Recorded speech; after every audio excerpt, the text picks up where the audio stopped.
climbs, we bring you every line. From dirt to asphalt, lights go green.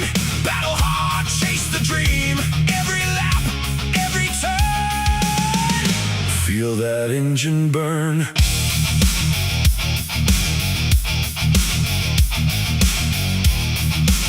The views and opinions shared on this program belong solely to the hosts and guests and do not necessarily reflect those of our sponsors, affiliates, or broadcast partners. All right, race fans, let's rev it up!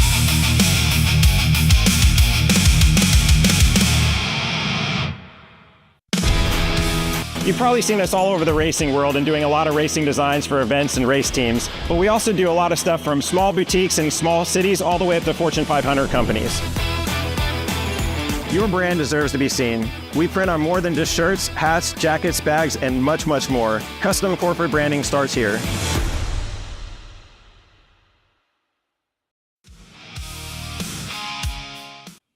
Well, hello, everybody. Welcome to another Thursday edition this week of everybody's favorite racing talk show all over the country, quite possibly all over the world. This is indeed the Revved Up Sports Show. Showtime Bobby Chappie, Rodney Rodriguez there on your left, and we're back again. Rodney's back in the saddle. Special thanks to Sugar Sean Folsom for hanging out for an hour or so last week. And yeah, it's going to be another fun-filled episode today. We got a lot of stuff to talk about. I got to tell you, dude. So last week while I was gone, obviously there at Chicagoland, I texted you Friday, dude. I was in a tornado. That was a literal tornado blew through that place on Friday, and then Saturday wasn't quite as bad. And when I say not quite as bad, I say the winds on Saturday were probably only 50 to 55 miles per hour. It's crazy shit up there. The videos look pretty intense. Dude, it was some scary stuff. I ain't gonna lie. I'm fascinated by weather, but when you're sitting in a big old dually pickup and that sucker's moving around, sitting still, that's not a good feeling. It's not a good feeling. But all survived and all was done, and off we go. Here we are again. Good to be back in hot Texas. Might rain next week, I saw just a bit ago. Hell, it might rain this weekend in some spots, depending on where you are. Well, probably everybody's racing. Or at least all the South Texas tracks are racing all at the same time again. Yeah, well, it is what it is. Schedules are schedules. That's what happens with that. But yeah, fun show we got. Super excited about what we're going to talk about here, probably at about 15 after, as we will add to the Revved Up Legends segment. We get another. And I think this is going to be a fun one. This is right up our alley, right up in our timetable. You have to tell me later how that. I know how it happened that they made contact with you, but I'm wondering how he got your phone number. Yeah. I'll tell all that here in a little bit when we talk about that, because it was definitely a group effort. I like the word connector. To kind of connect people. I think it's really cool when you do that, whether it's in business or whatever. But connector is definitely, would that be an adjective to describe the situation, how this happened? Because I think this possibly could be an adjective. It's, it's not necessarily, it's the act of doing something, I guess. Oh, okay. What's a pronoun? That's he, she, him, her, right? She, him, her, yeah. That's pronoun. Yeah, all right. Pronouns are descriptive, I believe. I'll have to double check, but go back to my elementary education days.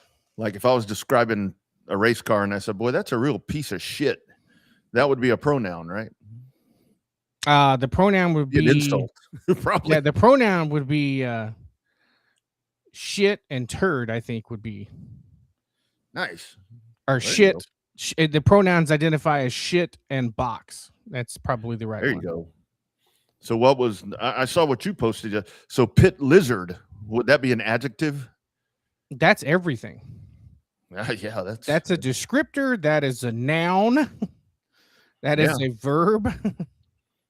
That is a virus. I mean, that is everything. I didn't know about the waffle belly, though. I was kind of surprised when I read about that, but I hadn't heard that one before, and there's a lot of stuff that floats around now that I don't really know what any of this shit means. I've kind of been out of the loop a little bit too much to really understand what all of this is.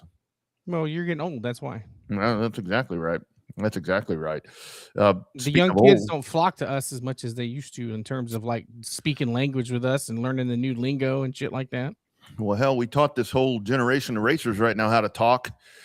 So I guess our work is done, right? Well, with the generation, but it's their kids that now have all this new shit that we don't know about. Well, they don't have any use for us now. I mean, they can go to Allen Iverson and learn how to do all that.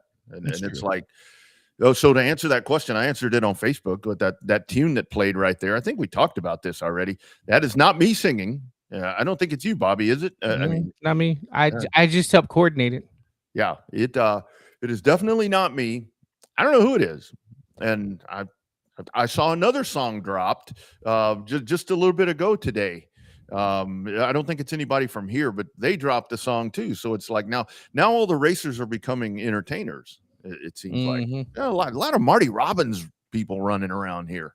Yeah, most definitely. Uh, yeah, They be wish. sh- They wish it was Marty Robbins. When I said, speaking of old, Dave Coleman, not that he's old, but the Slinger Nationals coming up next Tuesday, the 47th rendition of that at that amazing facility.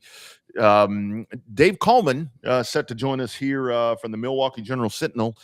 He does amazing work with them. He does great coverage there of that event. He will join us right around the bottom of the hour, and hopefully we'll be able to get some intel from him, as that's just a massive event that's coming up in lots. I love watching Slinger. It reminds me of Corpus, so I think that's why I have a Dude. soft spot in my heart for it. Absolutely. Me too, man. Every time that's on, it's like, man, they're just ripping that thing around there. But it man, that they do a hell of a job getting around there. And it's a heavy hitter list that is all set up for this one. And Dave can talk about that here at the bottom of the hour. But as we kind of lead things off, Ricky Brooks making some major moves right now, it looks like, as he not only is going to become the general manager of Citrus County Speedway, but I think the bigger thing that I know that got me excited when I saw it, because this is actually something Gina Child tried to do a while back, is there's going to be a pro truck series now, the UARA Pro Trucks, to add to the Sportsman, the Pro Late models, which has expanded now with the Cletus McFarland effect, and the Super Late model. So Ricky Brooks has his Doesn't own. he have a Crown Vic class too? Oh yeah, they have the Crown Vics too. So Ricky's got it all. Conceivably, it looks like it could be like a one show rolling into town, and you get like Baskin Robinson. You get all 31 flavors. Yeah, I mean it does set up to be really nice. He's definitely going to have that Florida market covered. I'm still interested in this whole Cletus McFarland thing. Sean and I talked about it last week. I'm interested to see how that shakes out. Obviously, he's got the support of a couple of Cup guys behind him, Eric Jones, and then we're going to be, because he's going to run the battle at Berlin. He's going to run, or the Money in the Bank. Which one? I can't remember which one's coming up. I lost my train of thought. But whichever one's coming up at Berlin, I think it's Money in the Bank, is going to be his debut in a super late model. What I wonder about with Rick is, so the thing is, we know with the super late models that the competition is hot and heavy. So to be able to corner that market, I think is something that is going to be really tough. Which, by the way, speaking of late models, by the way, as they say, that's what you call a tease. The Nashville race, the super late model race, North South Challenge, has been canceled, or has it been postponed? There's a debate on that now. See that? Our man, Matt Weaver. Is it canceled or is it postponed because no makeup date has been released, but I think they're trying to find one. Good luck with that. Good luck with that. And those promoters might be thanking their lucky stars or digging for 4-leaf clovers or whatever. Because remember, the Modifieds and Mayhem were supposed to be part of that deal with the battle on Broadway. And they had to cancel that race because there was a shortage of tires. Shortage of tires. Yep, absolutely. And that's where we get to this right now, kind of back to the point here with Ricky. With UARA, with the super late models, look, I like what he does. I mean, it's every one-day show. Yeah. one-day show. Everything's in effect to make it a little more cost-effective. If you can even relate cost-effective into super late model pavement racing, I guess that's the best. That's the best example of it. But I don't know. Ricky was actually on last night on Ultra Broadcasting. He talked to our man Alan Dietz, and here's a little bit of that discussion, just kind of different points that they talked about. The first one was exactly what we're talking about. It's one show that can come into town. The Pro Truck guys have been on us for probably 2 years now about doing something, and it's just time. It's fitting with everything else that we got going on for 27. Adding Pro Trucks, and we're talking about adding at least one more division for next year. Well, then there's that. I mean, I don't know What's what left, modifieds. I would think, Unless the Crown Vics aren't officially part of UARA, but I thought they are. I think they are. Unless you could somehow absorb the Modifieds of Mayhem into that, but it kind of sounds like with everything that Ricky's doing, that everything's kind of going to funnel. Well, I don't want to ruin the sound, but everything will funnel through Citrus County, which makes sense if you have a home base. But that to me, that kind of makes it more of a home track effect. Remember when Marianne with the TSRS at the end, when it became the TSRS, but it only ran Kyle. Yeah, TSRS NASCAR TSRS late models. Yeah. And what obviously what got me excited when I saw about the Pro Trucks, I'm thinking, oh man, this is going to be great. You know, I'm thinking in the Southeast again is what I'm thinking. And again, Florida is the Southeast, but that's a question that came up. Mobile, you're thinking Pensacola. Yeah. And here's the question that came up: what trucks? Because we think of Pro Trucks here in Texas, but there are lots of other Pro Trucks. So that was the next question: what trucks? For you, I'm assuming that this it means that you can bring a whole show, including support divisions, to any race that you want to. I mean, I know that you're not going to make Pro Trucks pull to Wisconsin and stuff like that, but where it makes sense, you could take multiple divisions. Absolutely, we can bring we can bring the entire show basically. What truck rules going to be like? Because I know here in the Carolinas, the trucks are kind of like a late model stock car. What are these Pro Truck rules like, and what are you doing as far as tires, new tire scuffs, or what? It's going to be basically the Central Florida rules. We fine-tuned them a little bit. Been working on them for about 2 months now, just making sure everything's buttoned up so when we put them out, we don't have to change them. It's probably, that's not set in stone yet, but it's probably going to be 75 lap races like the Sportsman.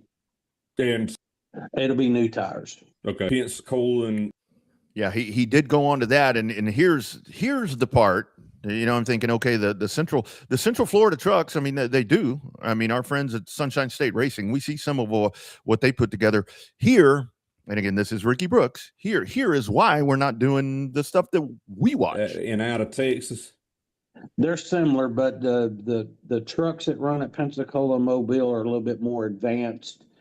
They need to be reeled back in my opinion, but right there. So, and again, because that's what he's done with the Sportsman, and you do see that like the Outlaws struggle everywhere else, but the UARA Sportsman, which run at Mobile this week in the Sportsman 75, they thrive. So this may work. It may work. But now the only good thing though, and I know Dietz is a connected dude, right? And he keeps up with has his pulse on the racing community. The fact that he was still able, after the struggles that H&P has been having getting cars and trucks to the racetrack, the fact that he was able to ask about trucks from Texas being able to race. Granted, yes, it's the same trucks that run in Mobile, same trucks that run in Pensacola. But it was nice to know that Dietz was able to say, hey, what about the Texas trucks? Because that includes us into the mix, you know? Yeah. Well, that's the Jared Mopin effect right there, you know, because that dude is kind of elevated. I mean, because when you look at the Texas truck guys, it's really the only one right now, you know, and I get it. I mean, the haul is whatever. And I don't know what's H&P averaging. What are they? 6 or 7 trucks, I think is about maybe what 8 max, potentially. Yeah. And, but those are guys, you know, those are guys that are just going to run there. And I totally get that part too. I mean, it's like, you know, we can have that discussion, you know, is it what's better for a racer, to travel to chase money or to have a good secure home track that you want to race at? I mean, to me, for a lot of guys, because now, like with Texana this weekend, and the I saw where you guys said that with stock cars coming in, my first thought was you can get some from Kyle or from Page, but a lot of those guys are happy just running there. Yeah, or they're going to end up going to Abilene, but they're 350 miles apart, so I think it works out where there's a potential for stuff to happen, because I think a lot of the DFW guys will go down to Abilene. I think a lot of the Central Texas iStocks will end up coming down to Edna, because it's a whole lot closer from Central Texas to Edna than it is from DFW to Edna. Yeah. But with Ricky, what I really do like with that, and again, here's the thing about it, to where with Ricky's UARA, once you roll the trucks in, I think if we really want to look at that, you can probably only say that if you're going to run a big track, and when I say big track, I mean it by in size, that it's going to be Mobile. That the track in Irvington would kind of be their home super speedway. They're not going to Pensacola.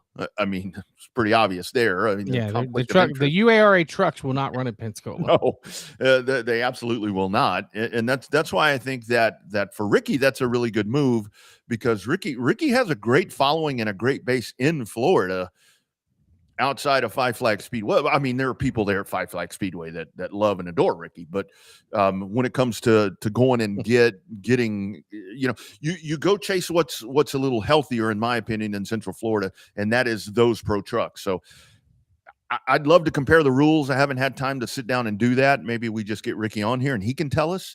But again, he said that may change. So let's say Bobby, for you, because what Ricky and them do, I mean, their point funds are really good. They do a really cool points thing, to where it's by money won. It's not somewhere where you can miss a race or two. I like that part that he's always done with that.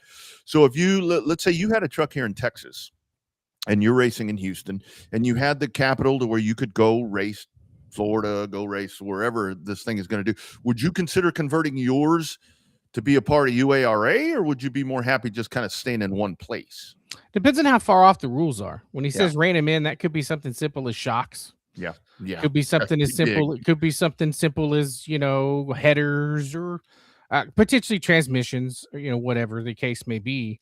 If I'm running not even top 5, if I'm running top 3 in Houston, then I'm looking at Ricky's potential for Ricky stuff, mainly in Mobile.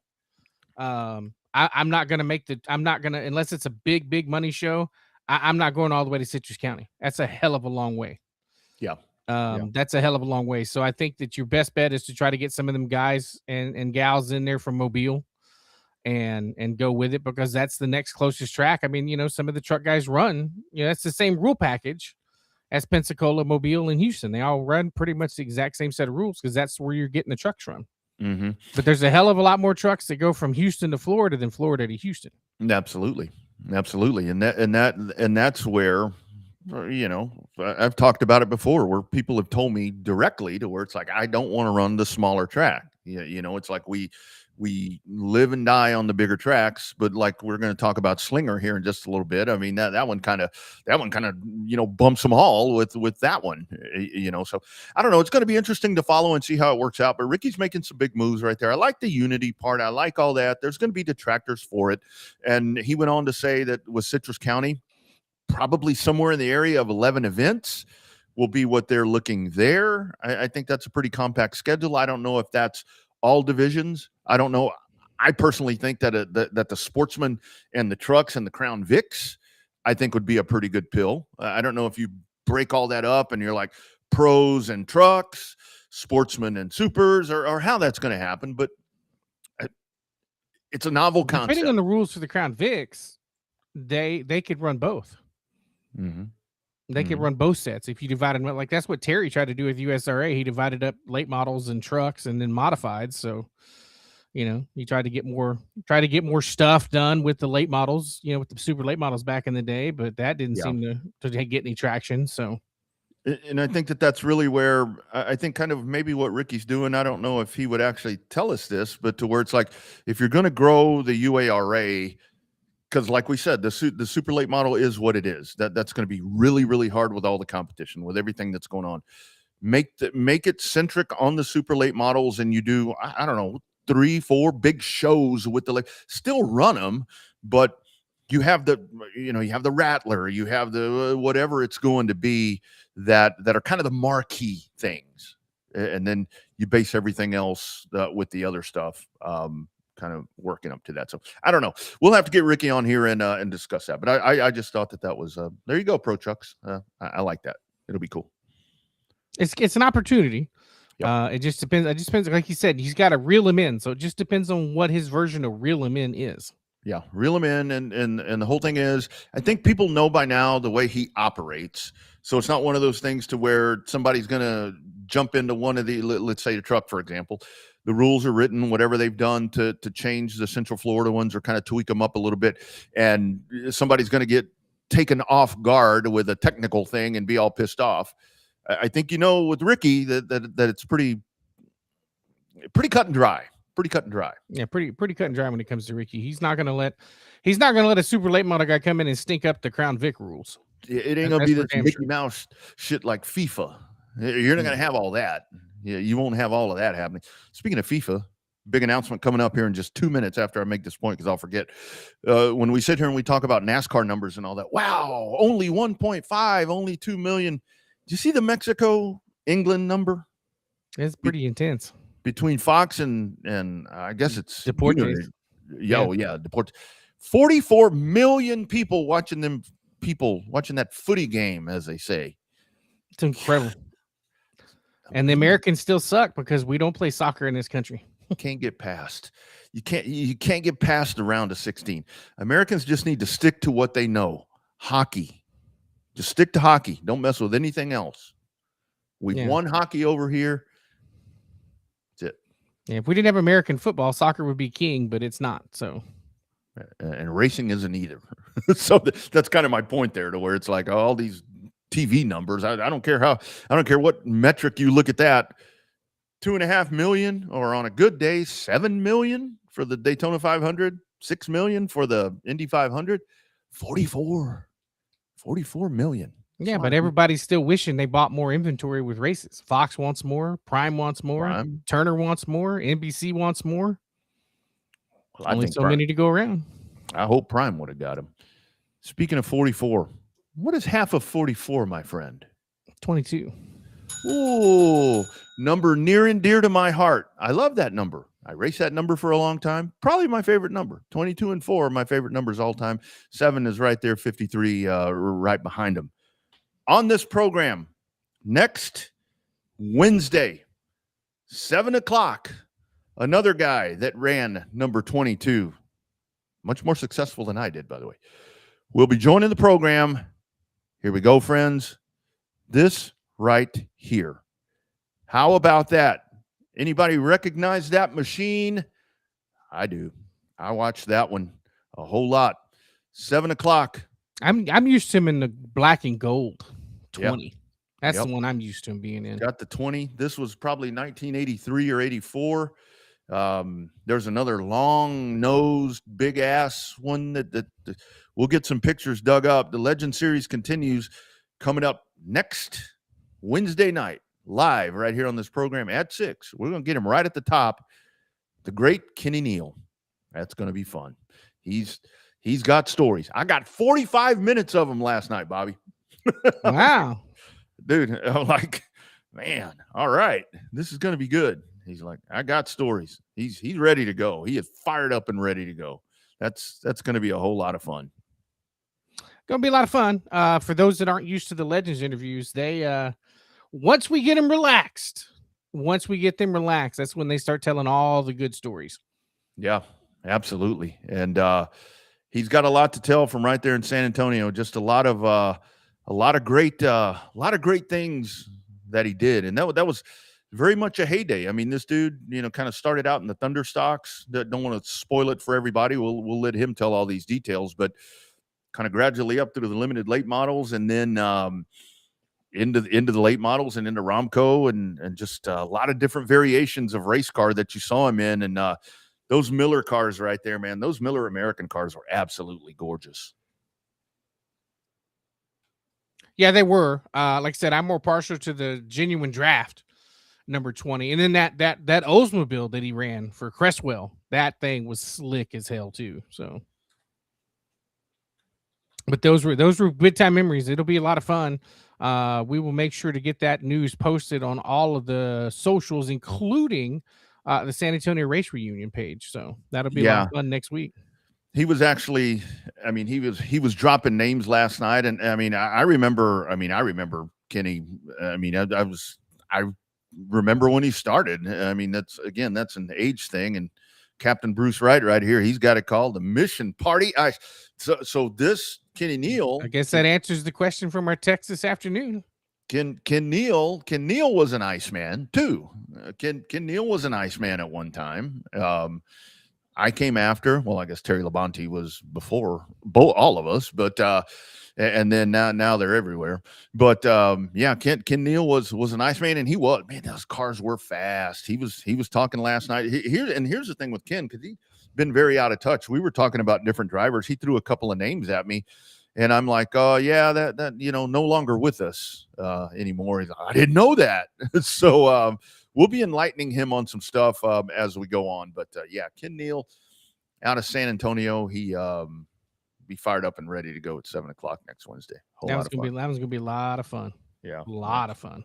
Can't wait for that. That is so cool to get to do those, because and if you're a diehard San Antonio fan, I think you guys will be the one to kind of dive in and catch some of that, because he's the memory is fresh. I mean, we even got to TWS conversation last night a little bit, and he told me some of that, and I'm like, dude, don't tell me anymore, because I want to act surprised with some of this stuff.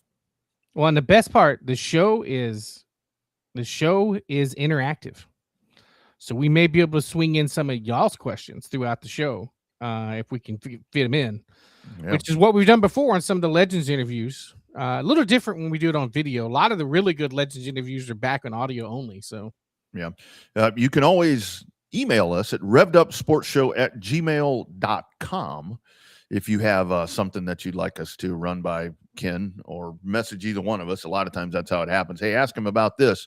And sometimes it's like, I don't know if I really want to ask him, because when people are like, oh, this will be funny, ask him that. And I'm like, especially when people start like with our male drivers, and they start posting, oh, ask him about so-and-so, like a female. I'm like, I don't know if I want to go down that road. A lot of them laugh it off though now. That's a long time ago. Oh, well, some of them. Yeah. The statute of limitations is run out on some stories, but not all of them. Man, and talk about drivers from the past. Witchy posting right here. Charlie Heflin in the Benjamins number 21.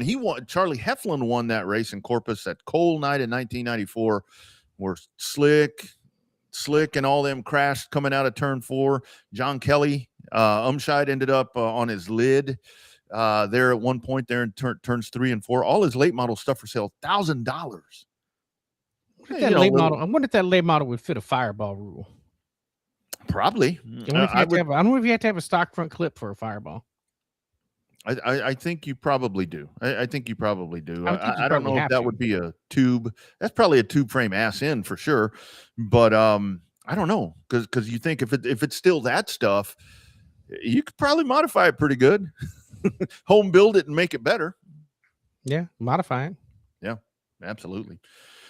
Yeah, Charlie Heflin, hit him up if you're looking for some of that stuff. Well, that's another name. We'll talk to him. The hell, send him our way. Shit. Yeah, we can get some good stories out of Charlie Heflin as well, talking about stuff down there in the Corpus Christi area. And for our Southeast friends, you don't have to be from Texas to listen to stories and stuff from Kenny Neal. Oh yeah, they'll resonate with all kind of race fans. Well, the thing with Ken Neal, I think, is once we start getting this out to the masses, because Ken stretched it out of Texas. Kenny went off and did some other stuff. He was actually talking about last night, and it's funny how this always comes up when we talk to the legends when it comes to racing over in Bryan or at TWS, where it's like he's like, I remember racing Davey and Clifford. I'm like, don't tell me anymore. Don't tell me anymore, because they come up every time, and I remember those races. But Yeah.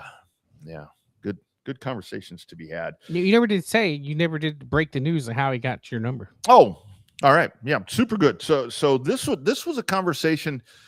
How did this happen? I don't remember exactly how it happened, but somehow Lance Gaither, our good man Lance Gaither, was the one where it came up something about Ken Neal. And he's like, I may be able to whatever. And this was like, you know how I am. This was months ago that conversation was had, or that message, or however it was exchanged. And I'm like, oh, okay. And for some reason, something happened a couple of weeks ago. I heard the name Ken Neal. I'm like, let me reach out to Lance. So I reach out to Lance. He's like, oh man, I probably can't connect you, but hold on a second. And so a few hours pass by. Then I get a message from Brandon McCall, also right there, you know, San Antonio racing person. And so I get that message, and then I reply to that. And then yesterday, I'm just kind of sitting around twiddling my thumbs after I'd done some work. And I get a message from Brandon. He says, Ken's ready. I send him my number. And about 3 hours later, Kenny calls. Boom. There it is. Connection is made. How about that? It's nice how it works. I'll tell you, the joy of Facebook Messenger, man. And we do that for anyone. As we've always said, if you've got a legend that you want to hear on this show, that's right, just hit us up. We'll make it happen. Jay Watson forthcoming. We will get Jay Watson. Jay Watson will be on here, and we talk to him from all around the country. So looking forward to Kenny Neal. That is next Wednesday, 7:00 Central, 8:00 Eastern, right here. Hashtag Real Race Talk. 6. I'm sorry, 6:00 Central, 7:00 Eastern. Time zones. Speaking of time zones, we're in a different time zone with this gentleman that we're about to dive into right now. The Slinger Nationals coming up, 47th rendition happening at Slinger Speedway. It is our friend from the Milwaukee Journal Sentinel. Great stuff. You need to check out his stuff online. Just great coverage of the Slinger Nationals coming up. It is our man, Dave Coleman. How you doing, sir? Great. Thanks for having me. Absolutely, Dave. Thanks for taking the time. I know you were boots to the ground down there. Tell us a little bit. Of course, we're in Texas, like I mentioned to you. So with us, it's snowball derbies and all the different stuff here. We cover the Slinger Nationals each and every year right here with our program. Kind of talk a little bit about what the Slinger Nationals mean to you guys. This is your big one right here, coming up on a Tuesday night. Yeah, it is. I mean, we are fortunate to have a lot of big ones, but this is it. I mean, Dick Trickle was in on this from the start. 1980, this thing started with Slinger Speedway owner Wayne Erickson, and they created a great opportunity to bring in some national talent, some recognizable names, and as well as some really talented local guys, and it's endured. It's just been a fabulous event. You got the entry list there. I mean, you can see some of the best of our guys, so to speak, and some development guys, and Carson Hocevar, who's, let's be honest, hard not to talk about him in racing these days. So it's the highlight of the season. Dave, the one thing I love about Slinger is that obviously they do these great big events like the Nationals, but I love watching the weekly show at Slinger. The racing action's good. Even the figure 8 with the school bus is always entertaining.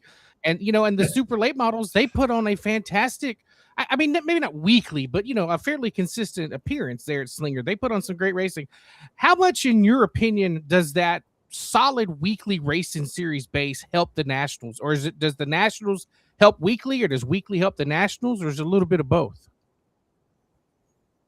That's a great question. Chicken egg, right? I'm not sure. I mean, certainly Slinger has a great history of weekly racing. It's kind of evolved over the last 5 or 10 years. As you guys know, we kind of drifted away a little bit from the weekly program being a thing and guys running for track championships into more specials with sort of more elite fields, in our case, around the state or around the region.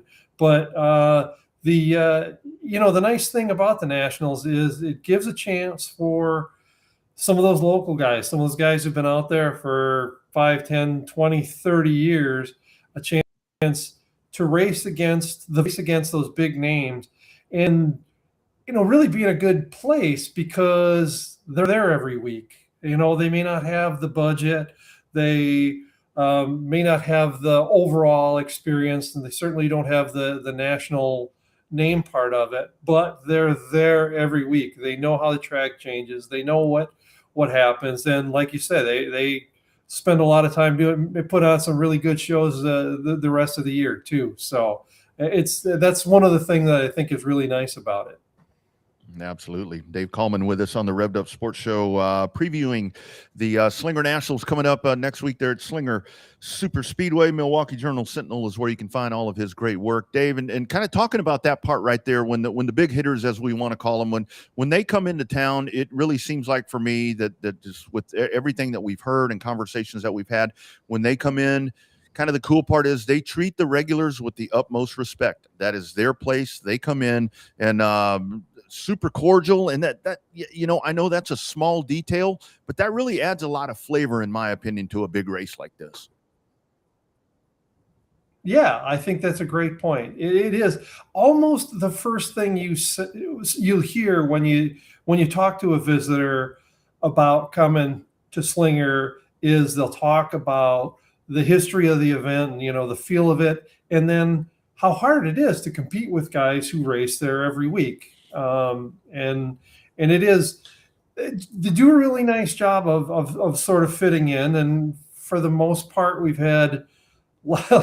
largely had good luck with, sort of guys without a lot of Slinger experience holding their own without being too much of a menace, letting that inexperience show too much.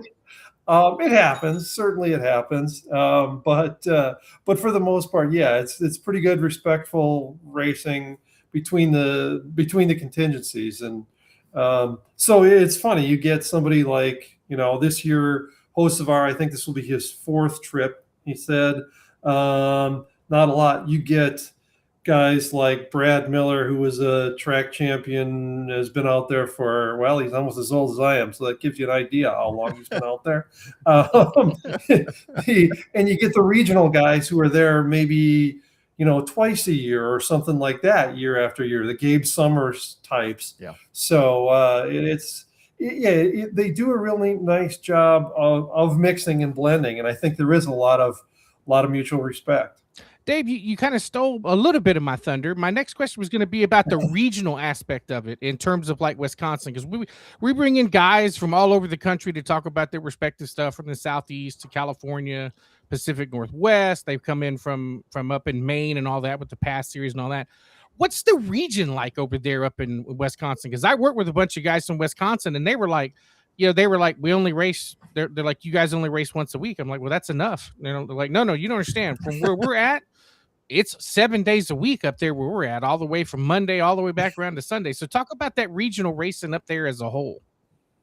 Well, my goodness, you're going back a few generations actually, that we were talking that it was 7 days a week, in the Trickle, Marcus, Sauter, Bach, Refner era of the 70s and into the 80s. There really was. You could literally race 7 times a year. And I think that taught a lot of people that respect we were just talking about. You if you wrecked a guy, you're going to have to race against him the next. Well, first you're going to have to fix your stuff, or fix his stuff. And then you're going to have to race against him the next night and the night after that, and then twice on Sunday.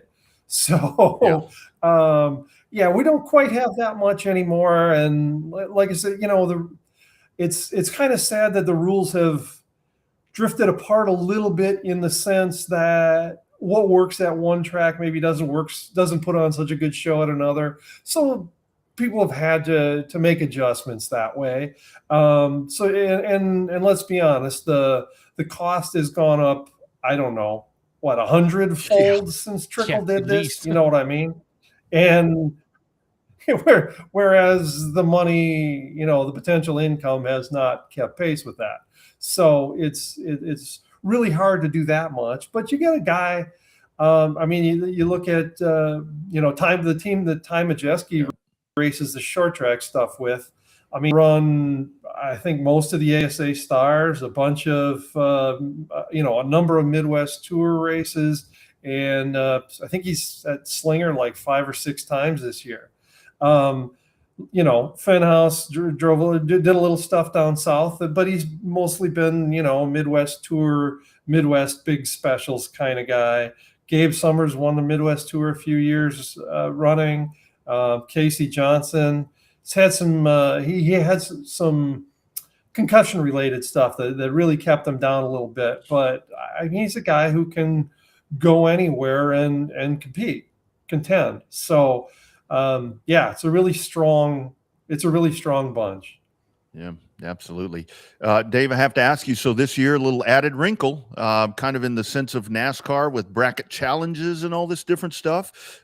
Bracket challenge involved this year there in the Nationals, and with a little extra money, $20K on the line to win this thing. They may be able to pad their pockets a little bit more with the bracket challenge coming up this year. Yeah, that's one of those things I'm eager to see, because I'd love to tell you this is how it's going to work, but I just don't know. I feel like I need to see how it plays out. I mean, because it is new and it's not something I've thought about.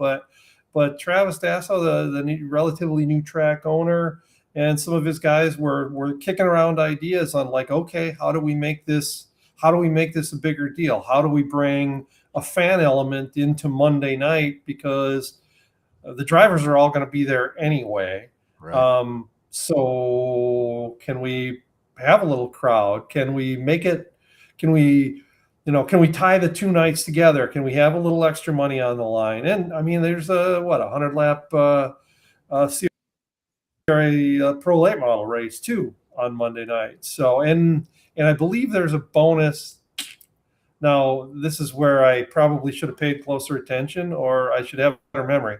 But I think there might be a bonus if you can win that late model race on Monday and the Nationals feature on Tuesday. So, hey, I mean, if you're coming from out of the area and that's a reasonable option, sure, why not? Let's give it a try. And I see there's a couple of, like Derek Kraus is going to try it. I'm trying to think if there's somebody else that I've seen, but yeah, they're really, I mean, you go through tweaks, you go through cycles, interest goes nuts and then wanes a little bit, and you have to think of ways to spice it back up. And this is just another thing that's brought a new element into it. So I'm looking forward to seeing how it plays out. I hope we get good weather to cooperate. And I hope 35 supers is a great number to see for Tuesday. And then let's see how these things play out. I think it could be pretty interesting.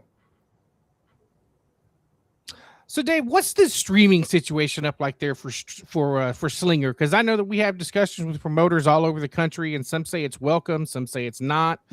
I think that, I usually use Marshalltown, Iowa as one of my examples, but I can use Slinger again because I watch a lot of Slinger stuff when the cup races are over. I'm sitting here in just south of Central Texas and I'm watching racing from Slinger, but if I'm a local guy, I need to get my ass in the grandstands because it's a great race on a Sunday afternoon, especially when you have a disconnect between the local short track crowd and a lot of the big mainstream NASCAR stuff. What's that situation up there for Slinger? Are they complexed about it, or are they just dealing with it, or what's your experience with it? Yeah, it took a little while to warm up to it. I mean, people, like anything new, you have to understand the benefits and the drawbacks to it. And I think initially it was a concern that it would take away from the crowd. Now I think, I don't want to say it's universal, but people have come to realize that other people are doing it. They need to do it. Maybe it helps draw some new eyeballs, and people, like you say, realize that is a pretty good show. And if they can get out there, then they ought to do it. So maybe they found it via streaming. They didn't know much about it, and it gave them a little taste. I think generally, I think, it seems like it's a pretty good product with Flow out there. So it's been an adjustment, but I think it's been a positive thing. Absolutely. Dave, last one for me. You got 2 4-time winners of this event that are going to be taking the flag or taken to the track next week. Ty Majeski, we've talked about him. Just such a I mean, we watch him, just an amazement with what he does right now. But Rich Bickle. Rich Bickle keeps coming back for more. How cool is that? The intrigue of this Tuesday night Slinger Nationals, that you get Rich Bickle coming back time after time, that pretty much tells me what this event is all about. Yeah, Richie really loves this. It crushed him through the 90s. Like, he was not able to win it. He came with a good car every year, and it just didn't work out for him. And then he finally busted through again. And yeah, obviously this means a ton to him. Almost as much as all the snowballs. Yeah. Yeah. But yeah, for a guy who's been retired 3 or 4 times, to see him let's see. I'm not positive if he's collecting Social Security, but he's certainly pretty eligible. Damn close.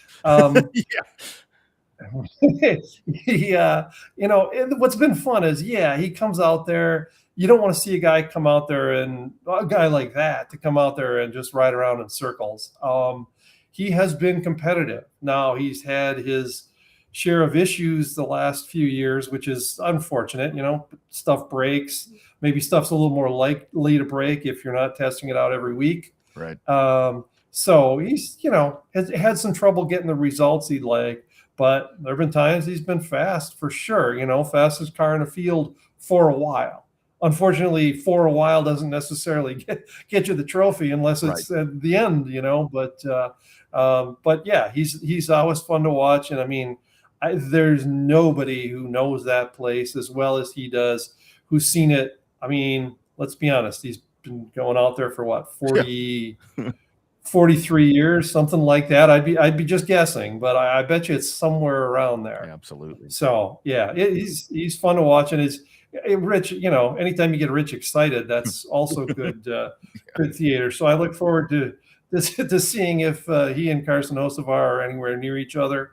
That could get sporty. It could. Absolutely. Well, Dave, I got one last one for me as well.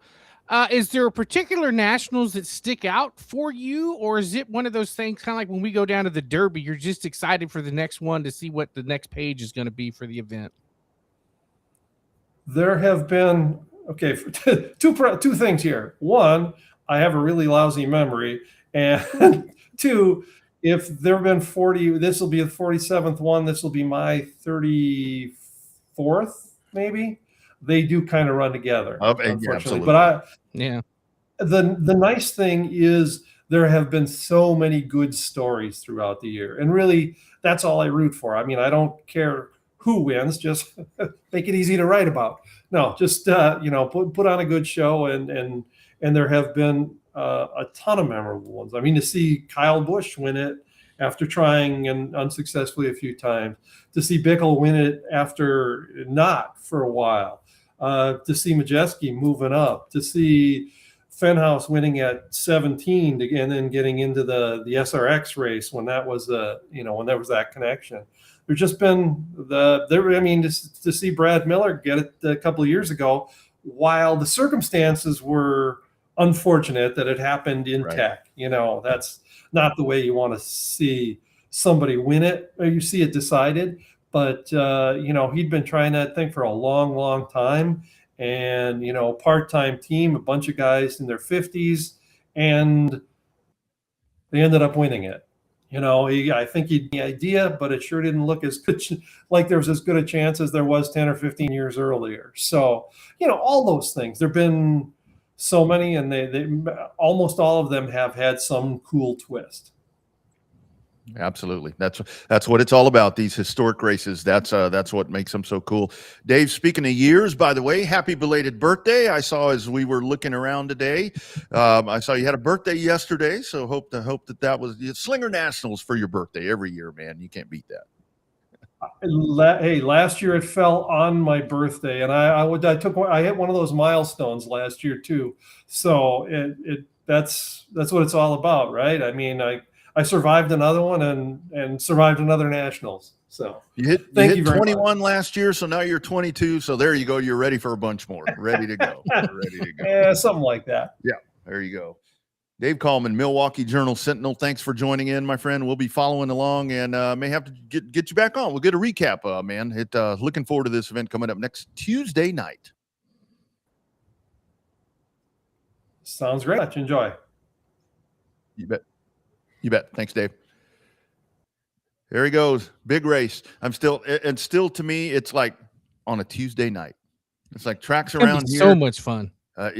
Can't fill them on Saturday. You're off for a month. Not picking on any one track in particular. I'm picking on all of them. Off for a month. Still can't fill the stands. And they ain't got as many stands as that place. That is just, man. Oh, it's gonna be cheek to cheek there on Tuesday night. It is. You are so right with what you were saying. It is just so fun to watch the racing there. God, those cars are just ripping around that place, man. Yeah, so much fun. Watching the super late model buzz around Slinger. It's just, it's like Corpus, but it's not at the same time. It's like Corpus, but yet it seems like it's a little tighter bowl. Yeah, but it's a lot. I mean, it's if you've never watched a race at Slinger, I'm sure there's some on YouTube. If not, pop yourself down in front of the TV with some popcorn on Tuesday night and Tuesday night. Tuesday night, and just watch it. It's going to be a lot of fun. We'll have the recap for you on Wednesday along with Ken Neal. All of that happening here on the Revved Up Sports Show. Big thanks to Dave Coleman right there for jumping on from the Milwaukee Journal Sentinel. You can find all of his work right there. Actually, if you follow Dave on Facebook, you can actually find a lot of his work. There's a lot of really good content right now about the Nationals and just other stuff as well. It covers all sports. I mean, I see volleyball, I see baseball, all of that. He's one of the kind of one of these multifaceted journalists that we have. That's so what many. You got to be nowadays. Yeah, absolutely. Before we go take a quick break and then come back to put this in the oven, a couple of happy birthdays. We talked about Dave right there. Big happy birthday today. Our man, my partner in crime, my natty light friend. Happy birthday to the great Terry Barden. He also turns 21. That's right. There's Social Security. He'd been getting AARP letters for a long ass time. Yeah, Terry Barden, and that dude. Yeah, I'll tell you, man. That's a fun guy to tell stories with, man. I bet he'll be tuned in. I need to call his ass and tell him, hey, Kenny Neal's going to be on. That way he can listen. Here's a coinky dink, I think. So Terry Barden at one point driving the number 27 Thunderstock. That is actually the car. I don't know if it's the exact same car, but I think the paint scheme and all that, I think that's what Ken Neal started in that 27 car. It's a Chevelle. We'll have to let Ken tell us that, and we'd probably have to verify that with Terry. A couple of other drivers of that 27 that was really fast. Thunder car back in those days is what they call him. Also, a happy birthday to our man, the main man, the MVP of Houston Motorsports Park. A happy birthday to our man, Isaiah. His birthday is today. He had messaged me, said he was having a birthday party over the weekend, but of course I was out floating in Joliet, so not able to do that. So happy birthday to a couple of our great friends right there. Stick around, friends. Coming up, we'll talk a little bit of NASCAR, just a little bit, kind of touch on just a couple of things. Our Sean Folsom photography photo of the week will also be coming up, and then we'll get ourselves out of here and get you ready for the Lucas Oil series as they are getting set to go on flow. But first, a word from our friends at My Race Pass. Welcome to the My Race Pass app, the #1 app for motorsports fans. We want to make sure you get the most out of your My Race Pass app experience. With your new free account, you can use the My Race Pass app to see race day information, including event entries and official lineups and results for over 600 organizations across North America. You can also see track information and purchase online event tickets for select tracks. With your free account, you can also search for a track or series on the My Race Pass app and favorite their profile to receive news and race day notifications on your mobile device. To see more information and to see which app subscription is best for you, be sure to visit getmrpapp.com. My Race Pass, the ultimate racing resource. Why is branded apparel so important for your company? Well, because a shirt or even a hat that has your brand on it gets worn to grocery stores, baseball games, or even family reunions. The impressions are endless and they last years. Contact us today so we can help elevate your company. On Demand Shirts, official apparel provider of the Revved Up Sports Show, of Dirty Air Sports, of Dirty Air, of Showtime Bobby Chaffee, of me, and a bunch of you on Demand Shirts. Check And them if out. you're not, you're missing out. Yeah, you need to wear the cool stuff. You need to wear the cool stuff. Even though I'm not right now, I have plenty of it. By the way, if you need merchandise, there is an online store there where you can get that. If you go to revvedupsportshow.com, up in the corner, it is right there. They can get you that. If you happen to run across me or Bobby, we might have some of that with us. So just let us know.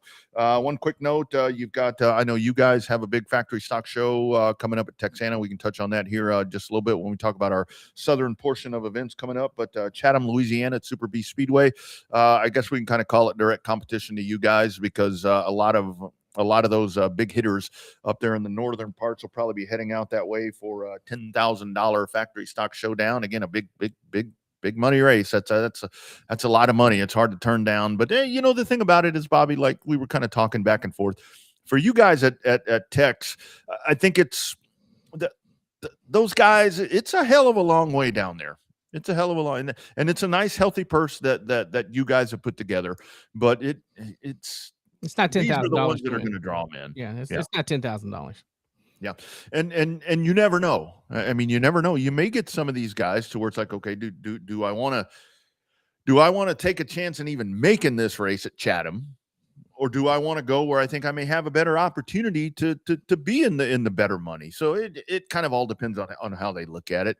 I think if I were a racer, I think I'd go to Texana. Obviously, it's closer to me, but I just think my chances would be better. And again, this is not whatever, because we talk about a lot of these guys going to Chatham. But anyway, just pointing that one out. So you have that big one happening there. Touring Outlaw Modified Series, the big mods will be racing over at RPM. All right, our Sean Folsom photography photo of the week. Boom, right there. Another beautiful shot right there. This is over on the high banks of Cotton Bowl Speedway, the IMCA Southern Sport Mods, top to bottom. Jason Hubert Sr. up on the top side in the 778. You got Jarrett Roberts there in the 6. Eric Sigilski in the 17 or 117. Little Nasty down on the bottom side there in the 601. Little Nasty wins again, Bobby. Another great shot. He's found something, hadn't he? He's got that thing on a rail, and that rail is going fast as hell. Yeah. And again, this is and again, Cotton Bowl in action this week down here in the South. This is the stuff that you see right there. As big and wide and fast as that racetrack is, Sean has a lot of opportunities to get photos because it's big, it's wide, it's fast. All good things that they say in the commercial when they go to sell tickets. That's great. You've been watching. You pay attention to commercials. From 106.1 K-Tex, man. Hey, man, I like that. That's some. I like that alignment right there that they've got with that. It, the power of terrestrial radio. Of course, we're saying this after iHeart. Well, I can say iHeart. iHeart. Yeah, I don't work for them. Another round of layoffs, man. It's getting tough. Local talent's getting wiped out, man. I don't like that. That's why I'm glad that we have the opportunity to do these, because it's there'll just be more popping up when people try to go out on their own. No, that's the only drawback. This big corporate radio, man, it really takes away. And I really noticed that. I know I sent you that thing today of that dude that was voice tracking stuff, but now, especially now, because I know how it's done, because I've done that, to where it's like when I was in Chicago the past the other week, I was in a rental car and I didn't have, I had the Sirius XM app on my phone, but I didn't really turn it on that much. But you listen to it and I'm like, that dude is not live. That dude is tracking his shit. Oh yeah. Yeah. You tell the difference. Speaking of shit, do you happen to remember from the days here in Austin, Channel 36, do you remember Layla Rahimi used to do the sports? She's like drive time in Chicago on a sports station. Oh, wow. pretty cool for her. There's your Sugar Sean Folsom photography photo of the week right there. Be sure and check out Sean's stuff. Just amazing stuff. And of Hey, course, speaking of podcasts and stuff, I did some research. I got an email that said I'm not taking full advantage of my Amazon Prime account because apparently I get a whole bunch of podcasts. Yeah. Did a little research. Guess who's on the podcast list on Amazon Prime? Dale Jr. Well, among others, yes, but we're on there. Oh, you're shitting me. No.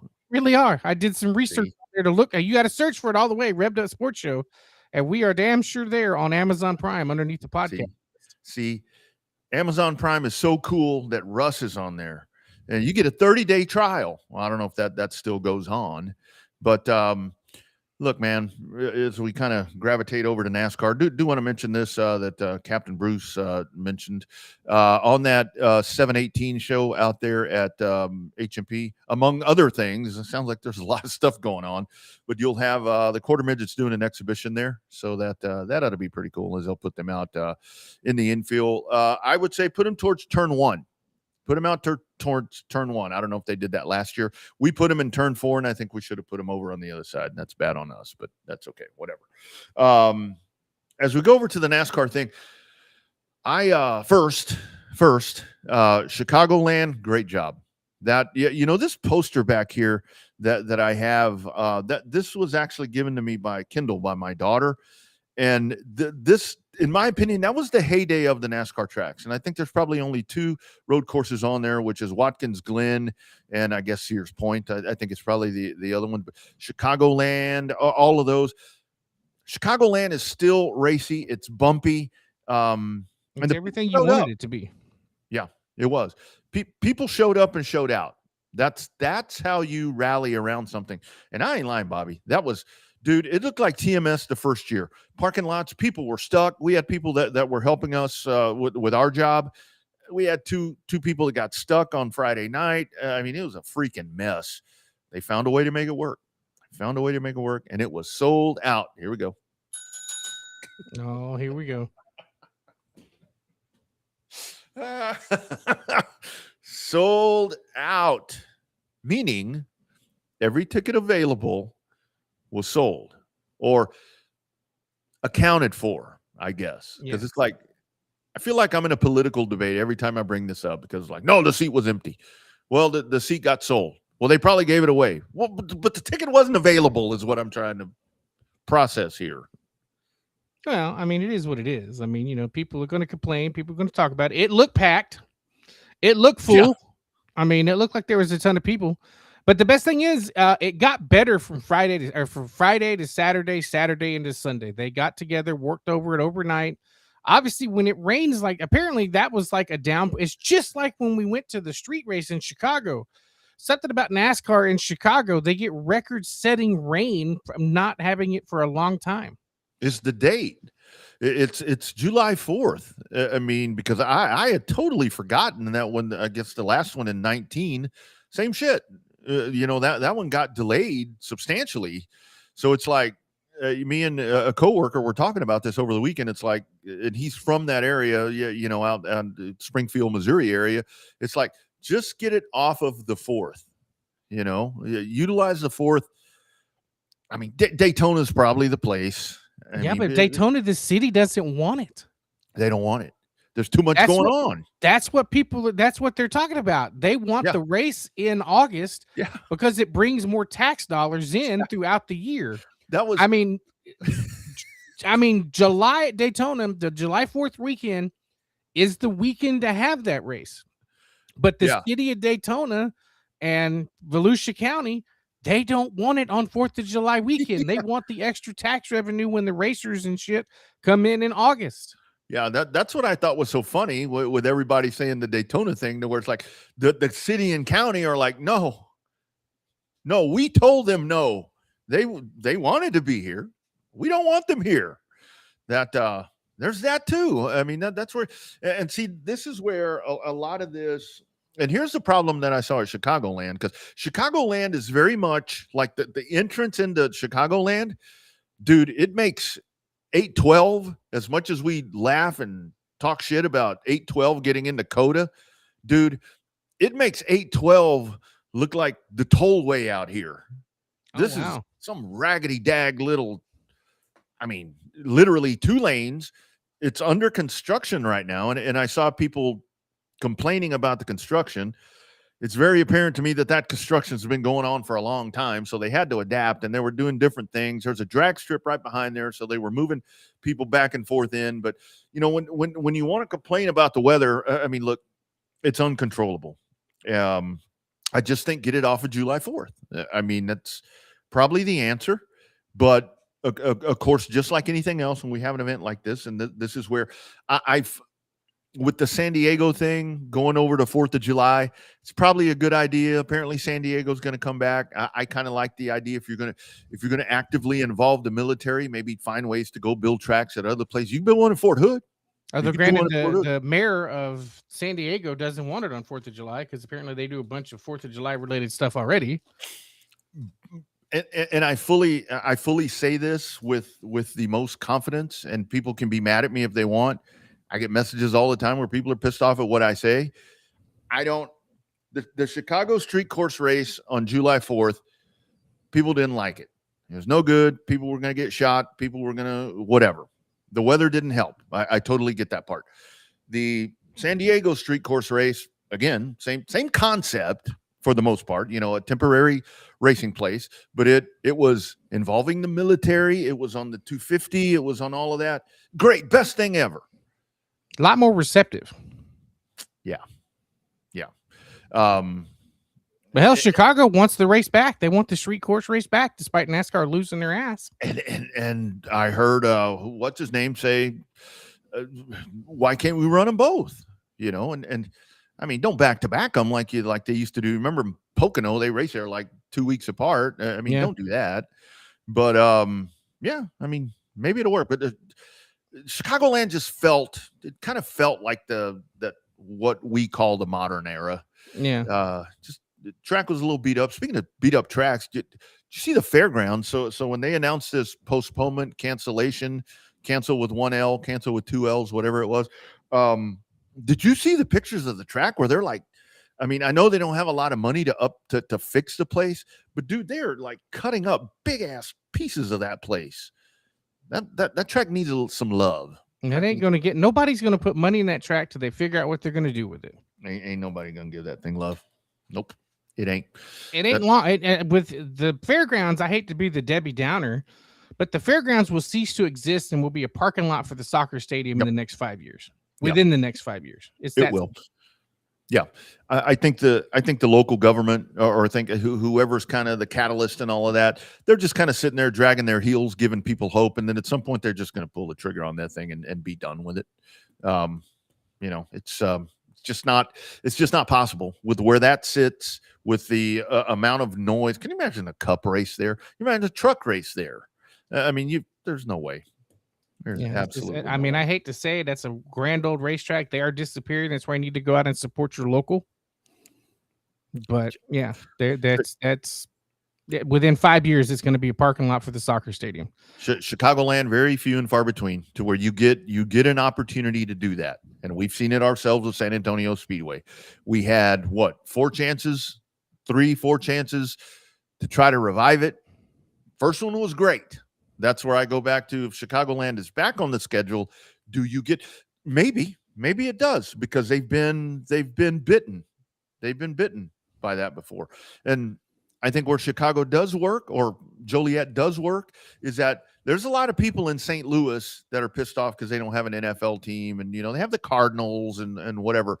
But it's a thirsty fan base, and they want something, and they do gravitate. And a lot of race fans go to both. They go to Joliet, and now they go to St. Louis. They go to Gateway. Yep, absolutely. But we do know one thing for next year.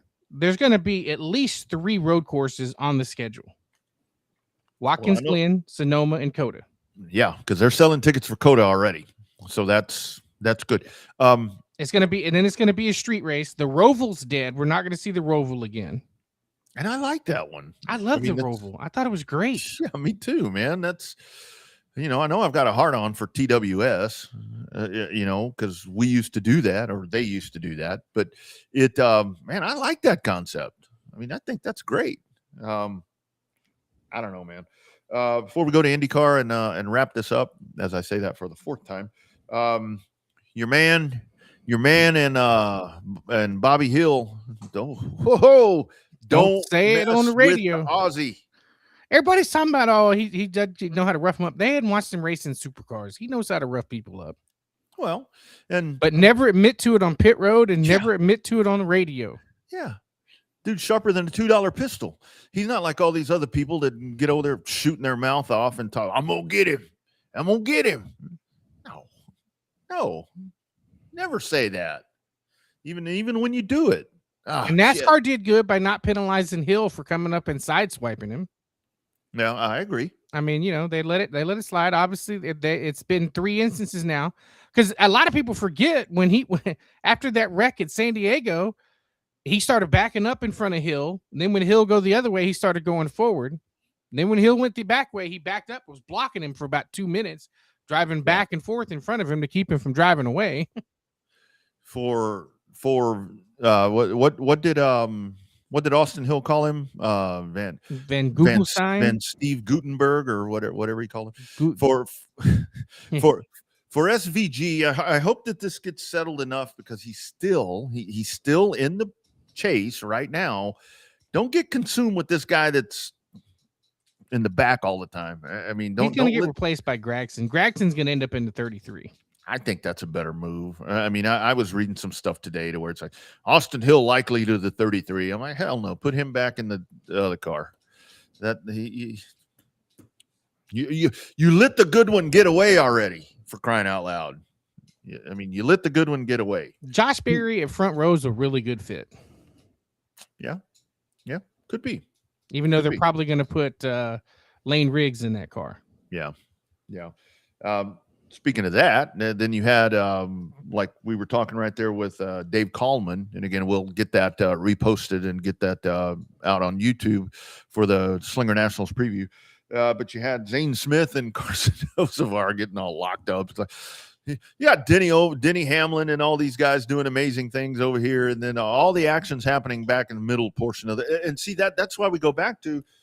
It's not necessarily up at the front. I mean, there's action happening. You got to watch the whole thing, and TV can't show it all. That's why you got to be there in person. How do you miss that? I mean, that's Dale Jr. called out his own network. Sheesh, come on, man. You have to think something's going to happen, right? Jeez. I mean, that's how we do it as announcers. If you know there's a beat between a couple of people, that's when they get close to each other. You start calling that. Yeah. I do like the no penalties. Just let these people figure out how they're going to handle this. If they want to go out there and stick each other over the fence, I mean, that's fine. But I'm assuming, and I think this is more with the SVG and Austin Hill thing. I think it'll kind of extinguish itself. But I did love where he's like, oh, I'll talk to him, but he'll just grunt. Yeah. That's awesome, dude. SVG's a rookie on ovals, but he is no rookie to racing. No, that's what everybody. Yeah, a lot of people, just because they don't know his background from V8 supercars, he roughed a lot of feathers over there. Yeah, absolutely. Lastly, Scott Dixon, IndyCar, man. It's like all these changes and stuff. I mean, it's still weird to me to see the number 12 car and not have Will Power behind the wheel of that thing. Yeah, with David Malukas driving that vehicle. Now the famous livery Ganassi number 9 will have a new occupant, because Scott Dixon heading to McLaren. Dude, this is now that's the NASCAR equivalent of that would be what? Jeff Gordon leaving Hendrick? Yeah, I would say, or maybe Earnhardt leaving Childress for Hendrick, maybe. Yeah, maybe something like that. Yeah, kind of. Well, I guess kind of like when Kyle Busch. Remember, he went from Hendricks to Gibbs. Yeah, kind of the same thing. Kind of something like that. But yeah, Dixon. That's going to be. I'm curious to see what he does with McLaren. So you've had all those changes. Rosenquist. I mean, just all of that. And McLaren couldn't get Pelot, so they got Dixon instead. Yeah, absolutely. Yeah. R.I.P. Bonnie Tyler. Big fan of Total Eclipse of the Heart. Are you, my friend? I mean, I know the song. I heard it multiple times all day today. So yeah. Oh, you probably going to hear it. It's going to be. I'm so tired of Sweet Caroline. I'm like, oh, okay, great. I did. It's all these songs that they play like at the stadiums and all that. When you hear them, it's like Sweet Caroline. I never really liked that song. What was it that they were playing at the soccer for the U.S. team? Country Roads. Country Roads. Never liked that song when it was popular. I mean, all of these songs. I'm like, all I don't right. understand what that has to do with soccer. I can understand it playing at the West Virginia football games. Yeah. But I don't understand the whole soccer connection. Of course, I don't know a lot about soccer. I had to text my sister the other day during the Mexico rain delay and was like, hey, do they play soccer in the rain? She's like, well, yeah, if they didn't play soccer in the rain, they wouldn't ever get any games completed in England. I was like, Yeah, oh. that's true. That's true. Yeah, I mean, all these Journey, Don't Stop Believing. I mean, I liked it, I guess. It was all right, but I mean, Kind of like it's almost like Living on a Prayer is a little old now. I'm tired of hearing that one too. I mean, now the one that I don't get tired of is like when they crank out, another one, Bites the Dust. I like that one. I mean, I can listen to that one kind of on repeat for a while, but it's like, yeah, all these songs, I'm like, man, find something else. I don't want to hear these anymore. The Sweet Caroline one, Bobby, is really the one that drives me crazy. I'm like, okay, I get the whole dun dun dun shit, but great, yeah, whatever. I mean, give me something else. I sang that at the race ranch only because Owen said, sing this shit or you ain't getting paid. I should have not got paid that day. Anyway. Hey, speaking of the race ranch, we want to send our thoughts and condolences over to a speedy recovery for Kyle Jackson. One of the E-Mod racers down at the race ranch had an incredibly hard hit. Car flipped over. Cage, it's been discussion online. I feel like the cage did what it was supposed to do. To a certain extent, it did try to collapse a little bit if you look at the pictures, but speedy recovery for Kyle Jackson. I know that they've got some meal trains going for him. I know there's a GoFundMe going for him. Fairly serious neck injury and fairly serious back injury on that. A couple of crushed vertebrae and cracked vertebrae and stuff like that. So, I mean, he got out of there. But yeah, that's a scary situation. You can get a lot more information on that all over Facebook, but the best place to go is probably South Texas Race Ranch for the most up-to-date information on stuff on Kyle Jackson. Yep. And another example right there from the preacher over here from the pulpit. Don't skimp on that safety stuff, man. Super important. And it's a good thing he didn't, because it probably could have been worse. That damn infield tire. It don't budge. I haven't seen a clear shot of that, but it looks like that's kind of what may have happened right there. So yeah, all the best there to Kyle Jackson. All right, my friend, I know you've got duty on Saturday night. Cotton Bowl Speedway will be off and racing. I-37, like we said, Mobile. All our local tracks, Mobile. Yeah, looks like a good weekend for you if the rain holds off, which I think it will. I think it's not supposed to start raining until Sunday night, Monday morning. So yeah. Well, I think the good thing is it can rain for a bit. Ground's getting kind of crunchy, as they say over here. Kind of looking like fried chicken, Good. Yeah, I got a 4x4 now, so I'm not worried about it. You'll be all right. All right, friends. Thank you so much for joining the program tonight. Again, if you missed the word a little bit ago, right there, be sure and check in next Wednesday night, 6 o'clock Central, 7 o'clock Eastern, as the Revved Up Sports Show Legends Series grows by one more. Joining us out of San Antonio, he will be live, the great Kenny Neal from lots of heydays over at the South Texas pavement racetracks will join to tell some stories. And as we always say, Bobby, with these legends stories, it's like we talk about statute of limitations a lot of times. These guys don't give a turkey. They just tell you what they're thinking. That's always the best part. That's right. They tell you like it is. So they tell you the old school way of doing it, which is not really the way we do it anymore. That's right. Good stuff. All right, my man. Have a great rest of the week. All the archives at revvedupsportshow.com. You could go there. You hit Dirty Air Sports, and that will take you to the YouTube page. Like and subscribe to that. Of course, on Facebook, like that page as well. And be sure and check in. We'll see you next Wednesday. I sent you the Prime video, the Amazon Prime podcast. I sent you the picture. Oh, nice. I'll go in there. I'm going to go in there and watch that show. See what them guys are all about. That's right. See, you and Sean comes on the show, and they probably just added it because he was on. Maybe that's what it. That could be. I don't know. Had to have been. Had to have been. All right, friends. Get out to a short track if you can. And if you can't, find a streamer that is helping out those short tracks. So keep this thing alive. Want to see all these short tracks do what Chicagoland did. Persevere. All right, friends. He's Showtime Bobby Chaffee down south. I'm Rodney Rodriguez. We will catch you next Wednesday night. Kenny Neal and more. It's been #Real Race Talk. It is the Revved Up Sports Show. Have a great weekend, everybody.